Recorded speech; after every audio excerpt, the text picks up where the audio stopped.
Once you've created your Business Manager account and you've added any ad accounts, pages, apps, or other assets to it, the next step is to manage roles and permissions for those ad accounts and pages that you've added in. You want to make sure that the right people have access to the right pages and ad accounts so that they can start working on them.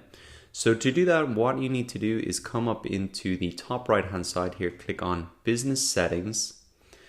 And then we're working in the first tab here that really says People here. Now what you can do is move up and add new people.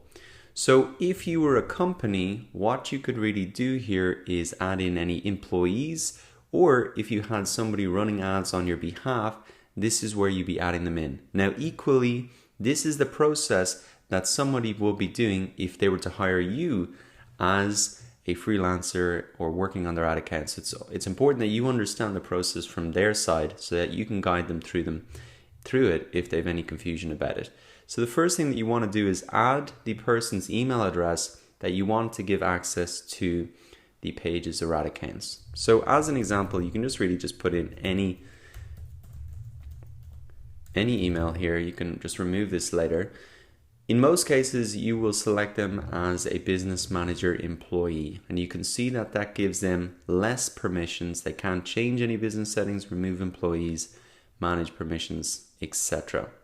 So I'm just going to add this example person in here. The next step then is to assign pages to this person. So I've just got one page in this example Business Manager account, so I'll select this here. Next, we want to assign the roles for this person for this actual individual page. And you can see that there are 5 different roles here: admin, editor, moderator, advertiser, and analyst.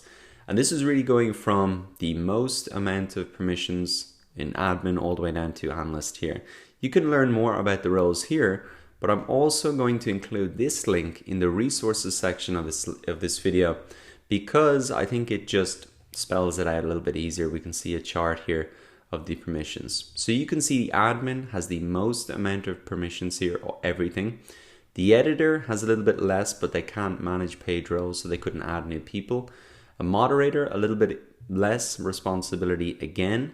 They can do most things: sending messages, responding and deleting comments, removing and banning people, but they can't do things like edit apps and pages, manage roles, go live, etc. Advertiser, as you can imagine, really doesn't have much to do with the individual management of the page, more about creating ads, viewing insights, and see who published as the page.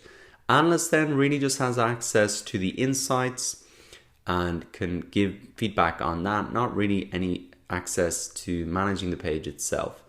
Now, live contributor seems to be a new category, as you can see, just allows people to go live from a mobile device. So I think this chart breaks it down really easily in terms of the different responsibilities. I'll include this in the resources section of this video. So for now, what I'm going to do is come back into my Business Manager here. I will just select this person as an advertiser for an example.